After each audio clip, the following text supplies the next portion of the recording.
না না আপনি লাইভ ডিলিট করেন ভাই, ভাই আপনি ভিডিও ডিলিট করেন, বলুন না বন্ধ করুন। আপনি রামেশ্বরপুর মাদ্রাসায় কর্মসূচির যে কথাই দেখান।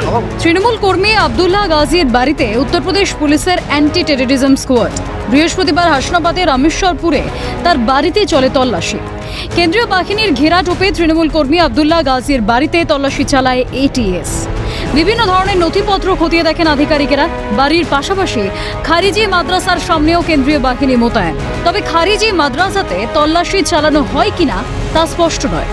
এদিকে খবর সংগ্রহ করতে গিয়ে বাধার মুখে সিএনএর প্রতিনিধির সঙ্গে তর্কাতর্কি, ক্যামেরা বন্ধের চেষ্টা স্থানীয়দের।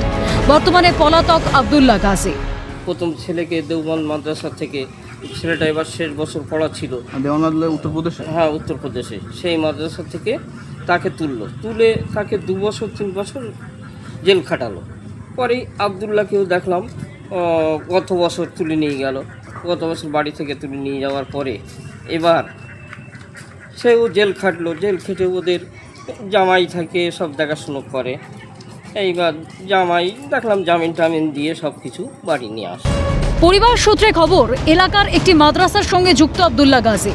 2 বছর আগে আব্দুল্লাহর ছেলেকে লখনৌ থেকে গ্রেফতার করেছিল পুলিশ।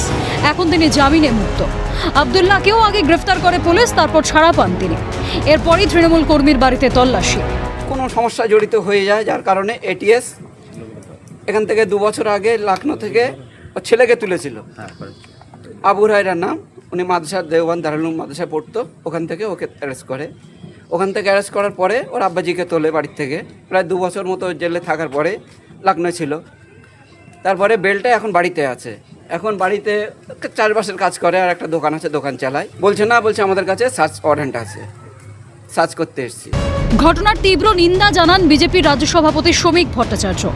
সংবাদ মাধ্যমের উপর আক্রমণ সার্বিকভাবে গণতন্ত্রের ব্যবস্থার উপর আক্রমণ।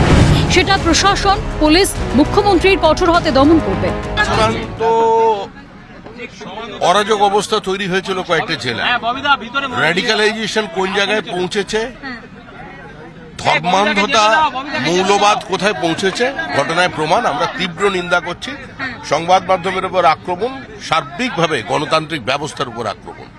সেটা প্রশাসন, পুলিশ এবং রাজ্যের মুখ্যমন্ত্রী কঠোর হাতে দমন করবেন। কি কারণে তৃণমূল কর্মী আব্দুল্লাহর বাড়িতে তল্লাশি চালায় উত্তরপ্রদেশের এটিএস তা এখনো স্পষ্ট নয়। বাড়ির পাশাপাশি খারিজি মাদ্রাসার সামনেও কেন্দ্রীয় বাহিনী ছিল, যা নিয়েও উঠছে প্রশ্ন। তবে কি খারিজি মাদ্রাসাতেও তল্লাশি এটিএস এর? সাত সকালেই আমরা খবর পাই যে একেবারে এটিএস এর একটি তদন্তকারী দল হাসনাবাদের রামেশ্বরপুর এলাকায় আসে এবং মূলত আব্দুল্লাহ গাজী তার বাড়িতে তদন্ত করতে আসে। সকাল 7 সকাল থেকে তল্লাশি চলছে এবং মূলত এই আব্দুল্লাহ গাজীর পরিচয় যদি উঠে আসে, আব্দুল্লাহ গাজী ছিলেন একেবারেই কালিকাপুর মাদ্রাসার প্রাক্তন শিক্ষক। তিনি কালিকাপুর মাদ্রাসা, যেটা সেখানকার মাদ্রাসার সঙ্গে সরাসরি যুক্ত ছিল এবং সেই খবর, সেই ছবি আমরা যখন দেখতে যাই, স্থানীয় মানুষজন তারা একেবারে আমাদের উপর হামলা করে এবং রীতিমতো আমাদেরকে প্রাণে মারার চেষ্টা করা হয় এবং ফোন কেড়ে নেওয়া হয়, মোবাইল ফোন, ক্যামেরা কেড়ে নেওয়া হয়। আমি এবং আমার চিত্র সাংবাদিককে চরম হেনস্থা করা হয়। শামীম মোল্লার রিপোর্ট, ক্যালকাটা নিউজ।